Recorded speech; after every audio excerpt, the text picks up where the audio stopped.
балалар. Бүгінгі пәніміз әдебиеттік оқу. Сабағымыздың тақырыбы ағашқа күтім жасаймын. Оқу мақсаты шығарманың тақырыбы мен үзіндісіне бастапқы бөліміне сүйеніп, оқиғаның соңын болжайып үйренеміз. Жер ананың сүйікті бөліктерінің бірі ағаштар дегенге келісесің бе? Осы сұрақтың жауабын іште ойланып, ата-анаңа айтып бер. Ағаштардың қандай түрлерін білесің? Дәптеріңе 10 ағаштың атын жазып, жаттап ал. Ағаштар ашулана ма? Осы сұрақ бойынша ойыңды айт.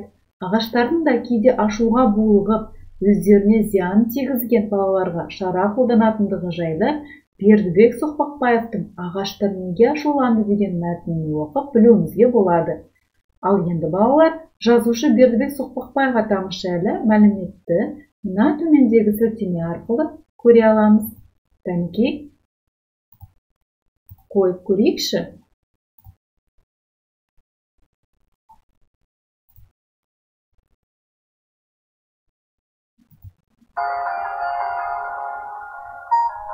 Өлгендер қайтып келмейді, балалық шаққа саяхат, жекпе-жек, менің атым Қожа. Бұл Бердібек Соқпақбаевтың таңдаулы туындылары ғана. Қазақ әдебиетінде өшпес өрнек қалдырған жазушы адам баласының жан дүниесін жан-жақты аша білді. Халыққа сонысымен сүйікті, сонысымен қадірлі болды.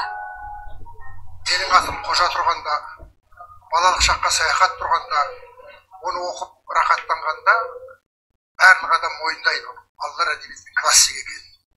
Ал енді қайдасың гауһар, өлгендер қайтып келмейді деген романдарын оқығанда, оның ересектерге жазғанда классик жазушы екенін мойындайды. Шынын айтқанда, балалардың да классик емес, үлкендердің де классик емес, қазақ әдебиетінің классигі. Бердібек Соқпақбаев кез келген шығармасында баладай шыншыл, таңғы шықтай мөлдір, періштедей пәк болды. Оның табиғатына аңғал адалдық тәнет. Әдебиетке, ұлттың ұлы мұратына деген адалдық жазушының өзін ғана емес, оқырмандарын да тазалыққа тәрбиеледі. Талантты жазушының қолынан туған шығармалар, сол өзі өмір сүрген қоғам қаншалықты бүркөгісі келсе де, ол бәрібір анау топырақтың арасында жатса да, гауһардың аты гауһар, ол түбінде жарқырап шығады ғой. Мінекей уақыттың жаңағы топырағын серпіп тастап, ол жазған өлгендер қайтып келмейді, менің атым Қожа, балалық шаққа саяхаттың гауһардай жарқырау себебі сол. Бердібек Соқпақбаев ешқандай дәріптеусіз-ақ классик атанды. Талантын қарапайым оқырман жазбай таныды. Жазушы халықтың бағасын кез келген атақтан артық санады. Кеңес билігінің сызып берген жолымен жүргісі келмей, тек көзбен көріп, бастан кешкен ащы ақиқатты жазды. Бердібек Соқпақбаев.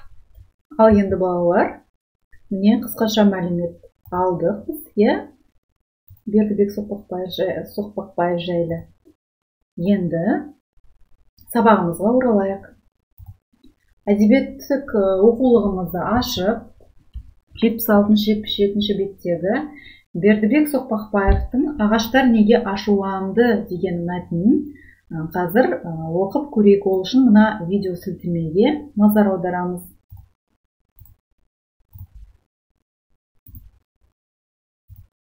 Ағаштар неге ашуланды? Бір күні Алмабек өзінің жолдастарымен бірге өзенге шомылуға келеді. Олар шешініп те үлгермеп еді. Ауа райы күрт бұзылып, аспанды сірескен қара бұлт басып кетті. Азынан жел тұрды. Балалар сасқалақтап, не істерлерін білмей, үйлеріне қарай жүгіре жөнелді. Алмабек те жүгіріп келе жатыр еді. Ағаштың жыландай ысылдап майысқан бұдақтарының бірі кенет оның басынан кепкасын қағып ұшырып түсірді. Ол жалт бұрылып, кепкасын ұстап алмақ болып еді, жолдастарынан адасып қалды. Дәл сол уақытта адам айтса намықсыз ғажап оқиға орын алды. Орман іші азан-қазан жаңғырып кетті. Түйе беліндей жуан бәйтерек майысып келіп, Алмабекті баса жаздап, жолына көлденеңдеп тосқауыл бола қалды. Ал Алмабек болса қорыққаннан шыңғырып жіберіп, кейін қарай жалт берді. Сол кезде тұс-тұстан бәлем Алмабек, қолыма түстің бе деген ашулы дауыстар жамырап естілді. Алмабекте ес қалмады. Ағашы аздау бір жермен жүгіріп өтпекші болып еді, ұзын бір аққайың жапырақтары жалпылдап алтын тағы бөгей қалды. Алмабек кейін қарай жалт берді. Маңайындағы ағаштар су етіп төніп келіп қалғанын көрді. Бірнеше солқылдақ көк шыбық жотадан шып-шып еткізіп шырпып өтті. Сендерге мен не жаздым? Мен сендерге не жаздым? Деп Алмабек жылап жіберді. Сол кезде төбесі көк түреген, көпті көрген, көп жасаған орман атасы кәрі еменнің күжілдеген жуан даусы естілді. Сенің жазығың сол. Біздің бірнеше жас шыбығымызды үйіңнің қасына отырғызбақ болып едім. Нағыз азап халге салып қойыпсың. Түбі босатылмай қатып қалыпты. Тамыры суалып, құрып бара жатқан көрінеді. Осы қылығың адамгершілікке жата ма, балам? Ағаштан көрген не жамандығың бар еді? Жайқалып өсіп тұрсақ, ауылдың көркі емеспіз бе біз? Жазды күні ми қайнатқан ыстықта саямызға паналайсың.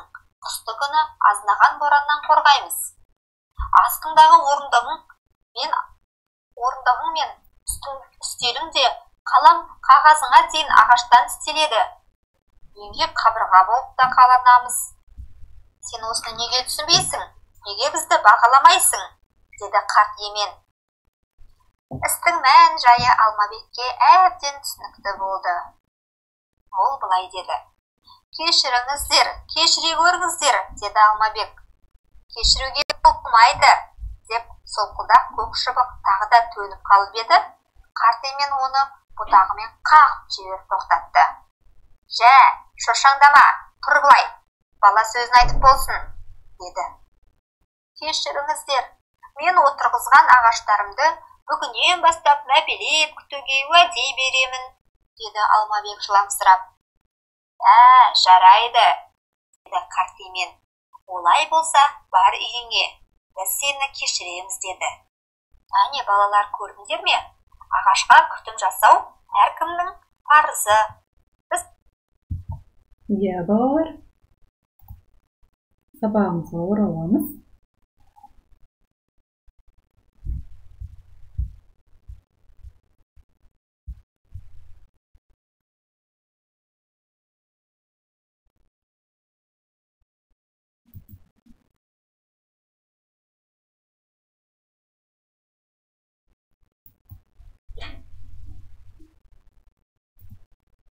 Ал енді